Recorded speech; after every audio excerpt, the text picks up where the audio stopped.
I am now making you Daryl Morey. Congratulations. You're now Daryl Morey. Yeah, just for the moment. Who have I beaten up? Who have I beaten up consistently?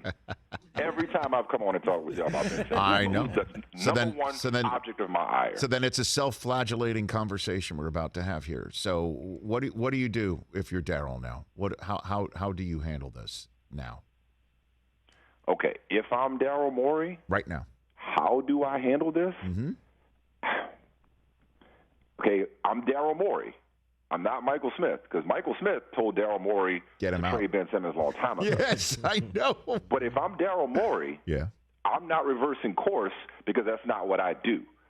If I'm Daryl Morey, Ben Simmons is nothing but an asset. These players are nothing but expendable assets, with the exception of Joel Embiid. And I'm always looking to upgrade. And so, since I am not looking at this from a human perspective, I'm simply looking at this on a spreadsheet. I am not reversing course. I'm going to continue to let Ben Simmons dig his own proverbial grave, and I'll wait and see how the season plays out. And if another team wants to come closer to meeting my asking price, then and only then will I trade Ben Simmons. In the meantime, I will continue to happily collect fine money from Ben Simmons until he figures out that I have all the leverage here and that he's not going anywhere until I say he's going somewhere. And in the meantime, Doc Rivers, your job is to coach the guys that are there. You're right, Joel Embiid. Your job is not to babysit Ben Simmons. You guys do your job. I'll do my job. And unless and until Ben Simmons is ready and willing to do his job, we'll just keep finding him and suspending him accordingly. All right. Now, congratulations, because you did so well there, even though you didn't want to do that. You're now Rich Paul. Congratulations.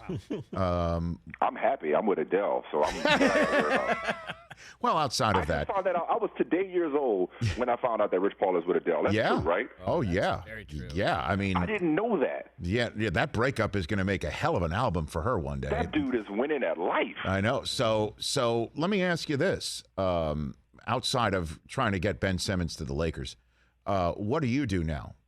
What do you do if you're Rich Paul to handle this situation?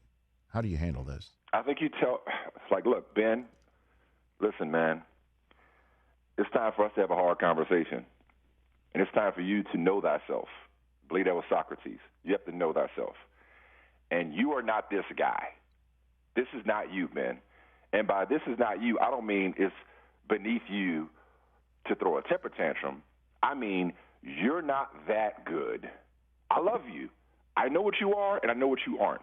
And you're not James Harden, as in you can go and you know, disrupt practice or throw basketballs at people or this, that, and the other. You can go do that, and there's still a team ready, willing, and able to give up the farm to get you the way the Nets were to rescue James Harden from Houston last year. Part of the reason is that the Sixers aren't looking for draft picks in return. A trade is too complicated at this point. You're not Jimmy Butler, okay? You're not going to show up at practice and say, give me all the backups and beat the starters and prove just how valuable you are, okay? You are not helping yourself right now. The rest of the league knows that you're flawed, and now you're showing yourself to be fragile. So as your agent, I'm telling you what you need to hear, not what you want to hear, and what you need to do instead of showing out is to ball out. Put it behind you, show up. Y'all ain't got to be friends. Y'all ain't got to be partners. Y'all ain't got to be brothers. But what y'all got to do is work together to rehabilitate your image. All those shots you were making in pickup in the summer, I need you to make some of those in the game. Because right now, your trade value is not increasing. You're doing nothing to get moved right now by getting thrown out of practice. The only way, yes, we're talking about practice. The only way you're going to be able to get traded is if you show up and play and be a professional. I know you don't like them, but that's the real. And you don't pay me to lie to you. You pay me to tell you the real.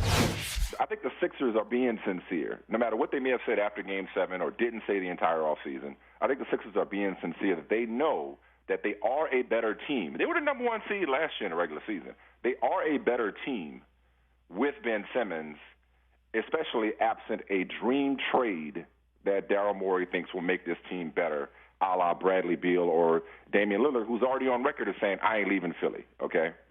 So the Sixers are better if Ben Simmons shows up and plays. Ben Simmons needs to be careful what he wishes for, because I don't know who's telling him that the organization has held him back to this point as reported in The Athletic, instead of vice versa, he needs to be careful what he wishes for, okay? Because if he ends up in NBA Siberia, then all defensive team selections and all-star selections go out the window, okay? He benefits by being with Joel Embiid, contrary to what he may believe or is being told. Lastly, and listen, I'm not from Philly. I've been to Philly a few times. I love Philly, love their fan base, love their passion, love their knowledge. And they're going to root for the laundry. And Ben Simmons, as much as he may feel like he's been ostracized and can never return to Philadelphia, they may boo him the first couple of times. But it'll get old after a while. And those fans are sophisticated enough to realize that it doesn't help their team to make life difficult for one of their key players. And those fans will also follow Doc Rivers and Joel Embiid, who are all willing to move on. So if they move on, the fans will move on, and it won't be that bad for that long for Ben Simmons until playoff time if he clams up again. But in the meantime, it can work. It can be fine. So the best-case scenario for me, in my mind, for all parties involved, is to turn the page on last year and try to make this work. As I said ad nauseum, if Daryl Morey thinks so highly of Ben Simmons as to attach an astronomical price tag to him, then why are you trying to move him in the first place? You know? And for Ben Simmons, I don't think the grass is greener on the other side. Basically, ask Marvin Bagley how he's like in Sacramento. It's basically what you're saying. Free Marvin Bagley. Hey, you watched all the way to the end. Thanks for that. Watch more right here.